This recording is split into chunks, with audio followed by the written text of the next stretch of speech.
Mercury एक ऐसा planet है जो हमारे सन के सबसे पास वो हर दिन 430 डिग्री सेल्सियस इतना टेम्परेचर फेस करता है, जिसे अगर अर्थ के एवरेज तापमान से कंपेयर किया जाए तो वो 28 टाइम्स ज्यादा है। Yes, 28 times. तो क्या होगा अगर हम ह्यूमंस मर्क्यूरी के इस तपते गोले में कदम रखे तो? लेकिन प्लैनेट जुपिटर और सैटर्न यानी कि हमारे सोलर सिस्टम के गैस जायंट्स के पास कोई सरफेस ही नहीं है, क्योंकि वो हीलियम और हाइड्रोजन के घने क्लाउड से बने हुए हैं। तो सोचने वाली बात यह है कि क्या हम इन प्लैनेट्स के क्लाउड्स में एक साइड से डाइव मारते हुए दूसरे साइड से निकल सकते हैं क्या? और ब्लैक होल जो आज तक हमारे लिए एक मिस्ट्री है, क्या उसमें एंटर करते ही हम इंटरस्टेलर मूवी की तरह इंटरगैलेक्टिक ट्रैवल कर पाएंगे, या फिर ब्लैक होल में जाने का अंजाम कुछ और ही होगा? इन्हीं सारी इंटरेस्टिंग सवालों के जवाब जानेंगे हम हमारे आज के इस वीडियो में, जिसका टाइटल है अलग अलग ग्रहों में इंसानी शरीर का क्या हाल होगा। So friends, let's begin with Mercury. Mercury जो हमारे सोलर सिस्टम में सन से सबसे क्लोजेस्ट प्लैनेट है, बट ताजुब की बात यह है कि सन से इतना क्लोज होने के बावजूद भी वो सबसे हॉटेस्ट प्लैनेट नहीं है। और वो इसीलिए क्योंकि अगर उसके एक्सोस्फीयर की बात करें तो मर्क्यूरी में लगभग कोई एटमॉस्फेयर ही नहीं है। वैसे तो ये exosphere atomic oxygen, sodium, magnesium, atomic hydrogen, helium और दूसरे मिनरल से बना हुआ है, लेकिन फिर भी वो इतना थिन है कि मर्क्यूरी का एटमॉस्फेरिक प्रेशर अपने सी लेवल के प्रेशर से 1 ट्रिलियन टाइम्स कम है, जिसकी वजह से मर्क्यूरी के पास सन की गर्मी रिटेन करने का कोई तरीका नहीं है। और फिर उस पर एक्सट्रीम टेम्परेचर डिफरेंसेस पैदा होते हैं। और एक्सट्रीम से मेरा मतलब है मर्क्यूरी के सन फेसिंग साइड का तापमान 430 डिग्री जितना हो जाता है, and at the same time दूसरे साइड पर टेम्परेचर -173 डिग्री तक चला जाता है। अब अगर ऐसे कंडीशन में कोई ह्यूमन मर्क्यूरी पर कदम रखता है तो सबसे पहले तो वहाँ की ग्रेविटी में चेंज महसूस करेगा, क्योंकि सोलर सिस्टम का सबसे छोटा प्लैनेट होते हुए मर्क्यूरी की ग्रेविटी 38% ऑफ अर्थ्स ग्रेविटी है। And mind you, this is similar to Mars, even though Mercury Mars से भी छोटा है साइज में। लेकिन ये ग्रेविटी हमारे कुछ काम की नहीं, क्योंकि जैसे ही हम मर्क्यूरी पर पैर रखेंगे सिर्फ 2 मिनट के अंदर उसके एक्सट्रीम टेम्परेचर की वजह से या तो हम फ्रीज हो जाएंगे या फिर एक झटके में ही ऐश के कार्बन का ब्रिक बन जाएंगे। और उस 2 मिनट की भी एक कंडीशन है कि उस 2 मिनट तक हमें अपने ब्रेथ को होल्ड करके रखना होगा, वरना ब्रेथलेसनेस से हम मर जाएंगे। So Mercury is not that inviting to us. चलिए देखते हैं वीनस की मेहमान नवाजगी कैसी होगी। वीनस हमारे अर्थ की ट्विन सिस्टर है, और उसे ऐसा इसीलिए कहा जाता है क्योंकि उसका साइज, कॉम्पोजिशन काफी हद तक अर्थ के सिमिलर है। वैसे तो वीनस का सरफेस थिक क्लाउड से घिरा हुआ है, लेकिन नासा द्वारा भेजे गए मैगेलन स्पेसक्राफ्ट से ये पता चला है कि वीनस का सरफेस माउंटेन्स, क्रेटर्स और हजारों वोल्केनोस से बना हुआ है। लेकिन वीनस के इस अर्थ लाइक स्ट्रक्चर से धोखा मत खाना, क्योंकि वीनस पर चलना इज नेक्स्ट टू इम्पॉसिबल। यानी what you see is not always what it actually is. Green house gases और वाटर इवेपोरेशन के कारण वेनुसियन सरफेस कम्प्लीटली ड्राई हो चुका है, और उसके thick heat trapping carbon dioxide atmosphere की वजह से प्लैनेट का टेम्परेचर 465 डिग्री सेल्सियस रहता है, जो अर्थ के एटमॉस्फेरिक टेम्परेचर से 33 टाइम्स ज्यादा है। इतना टेम्परेचर जिसमें लेड तक पिघल जाएगा। तो इमेजिन करो इंसान की क्या हालत होगी। इस सब में वीनस पर एक बात तो अच्छी है, जो है उसकी ग्रेविटी।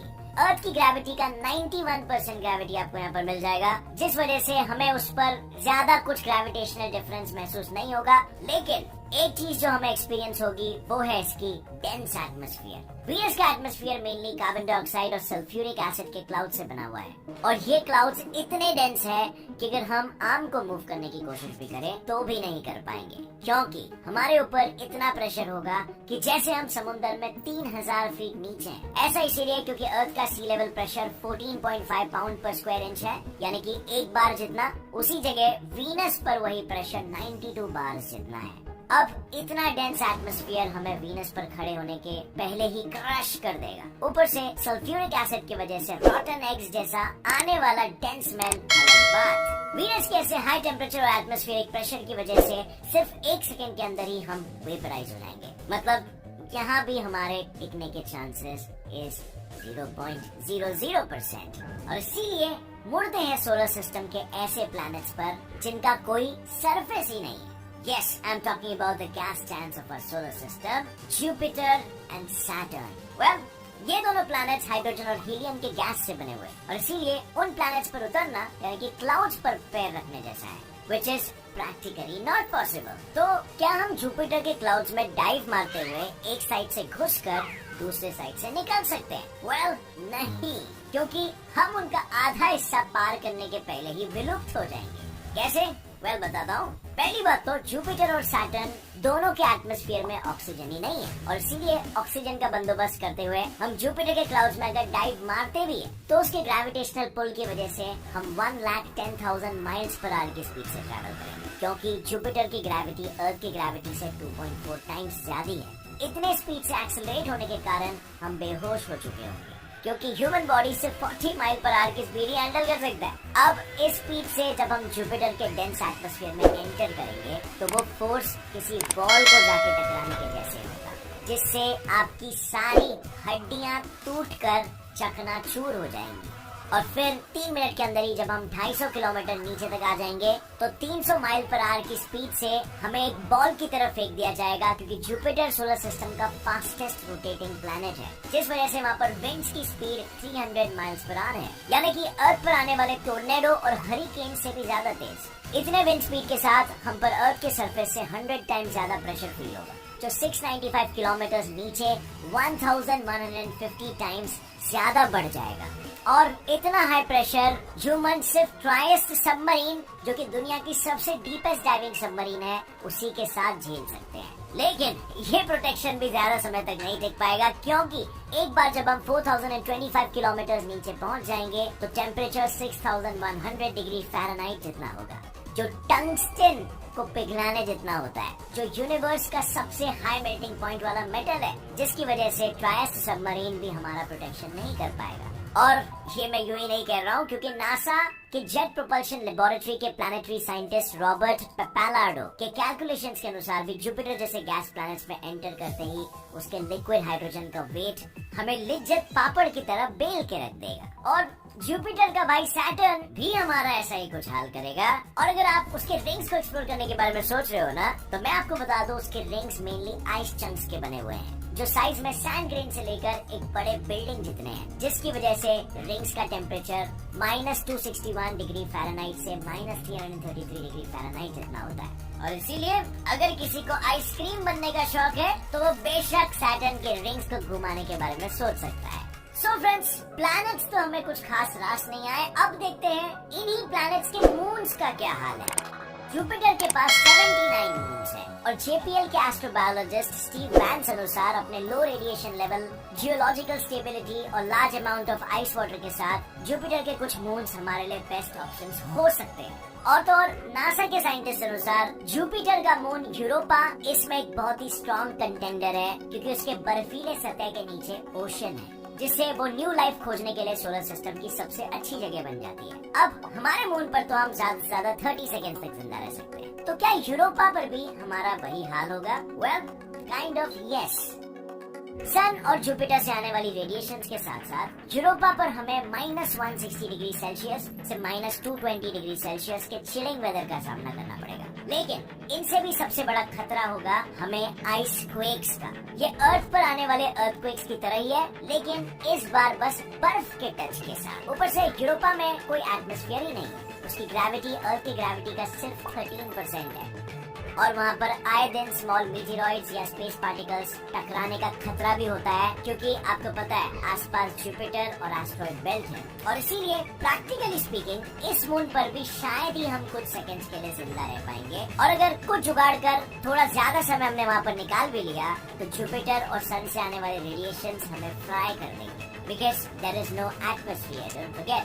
Now, सोचने वाली ये बात है कि सन से 780 मिलियन किलोमीटर दूर होने के बाद भी हम उसके रेडिएशन की वजह से जल रहे हैं, तो क्या हम सन जैसे स्टार के आसपास भी जा सकते हैं?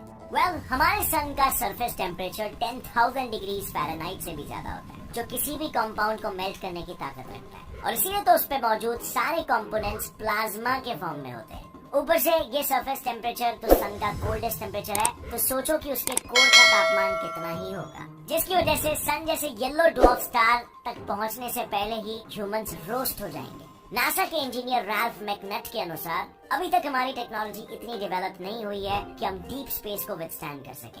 आज का standard space suit 248 degree Fahrenheit तक की हीट तक ही एस्ट्रोनॉट को प्रोटेक्ट कर सकता है, जिससे सन के 48,28,032 किलोमीटर दूर से ही हमें इतनी हीट महसूस होगी कि सूट एक क्लोज फिटिंग सोना की तरह एस्ट्रोनॉट के बॉडी पर चिपक जाएगा और फिर डिहाइड्रेशन और हीट स्ट्रोक की वजह से एस्ट्रोनॉट्स की मौत हो जाएगी। बट अगर येलो ड्वार्फ के पास हम नहीं जा सकते तो हम उससे थोड़े ठंडे स्टार जैसे कि ब्लैक ड्वार्फ के पास जा सकते हैं क्या? वेल, ब्लैक ड्वार्फ का डायमीटर और मास सन जितना ही होता है, लेकिन उसका सरफेस टेम्परेचर 326 डिग्री सेल्सियस से 268 डिग्री सेल्सियस जितना होता है। वैसे तो ब्लैक ड्वार्फ कोई भी लाइट एमिट नहीं करता, लेकिन वो इंफ्रारेड रेडिएशन जरूर एमिट करता है जो कि विजिबल लाइट नहीं होती और इसीलिए हमें वो ब्लैक दिखाई देता है। और उसके स्मॉल साइज और हाई मास की वजह से ब्लैक ड्वार्फ की डेंसिटी बहुत हाई होती है, सन के डेंसिटी से 1 मिलियन टाइम्स ज्यादा। इतना ही नहीं, उसकी सरफेस ग्रेविटी भी अर्थ के सरफेस ग्रेविटी से मिलियन टाइम्स ज्यादा होती है, जिसकी वजह से कोई भी स्पेसक्राफ्ट ब्लैक ड्वार्फ पर लैंड ही नहीं कर सकता। वो लैंड करने से पहले ही क्रैश हो जाएगा। चलो मान लेते हैं कि हमने जैसे तैसे एडवांस कैलकुलेशन लगाकर लैंड कर भी लिया, तो लैंड होते ही एक्सट्रीम ग्रेविटी की वजह से हम उसमें ग्लू की तरह चिपक जाएंगे और ह्यूमन बॉडी में इतनी ताकत ही नहीं है कि वो ब्लैक ड्वार्फ की ग्रेविटेशनल पुल को रेसिस्ट कर सके। और फिर वहीं पर लेटे लेटे हाई रेडिएशन और लैक ऑफ एटमॉस्फेयर की वजह से हमारी तुरंत मौत हो जाएगी। अब अगर ब्लैक ड्वार्फ की ग्रेविटी ही आपको इतनी हाई लग रही है तो जस्ट इमेजिन ब्लैक होल में आपका क्या हाल होगा। वेल, ब्लैक होल एक काफी मिस्टीरियस ऑब्जेक्ट है क्योंकि इसकी ग्रेविटी इतनी ज्यादा है कि इससे लाइट तक बचकर बाहर नहीं निकल सकती और उसके इसी मिस्टीरियस नेचर की वजह से उसका तापमान भी काफी मिस्टीरियस है। अंदर से वो फ्रीजिंग कोल्ड हो सकता है and at the same time बाहर से वो सन के गर्मी से 100 मिलियन टाइम ज्यादा गर्म हो सकता है। और अगर गलती से भी हम ब्लैक होल के पास गए तो उसके इवेंट होराइजन के कांटेक्ट में आते ही ग्रेविटेशनल पुल से हम ब्लैक होल के अंदर खींचे चले जाएंगे। लेकिन ये एडवेंचर इंटरस्टेलर मूवी जैसे हमें किसी फॉरेन गैलेक्सी में नहीं लेके जाएगा, बल्कि इसमें घुसते ही हमारी मैगी बन जाएगी।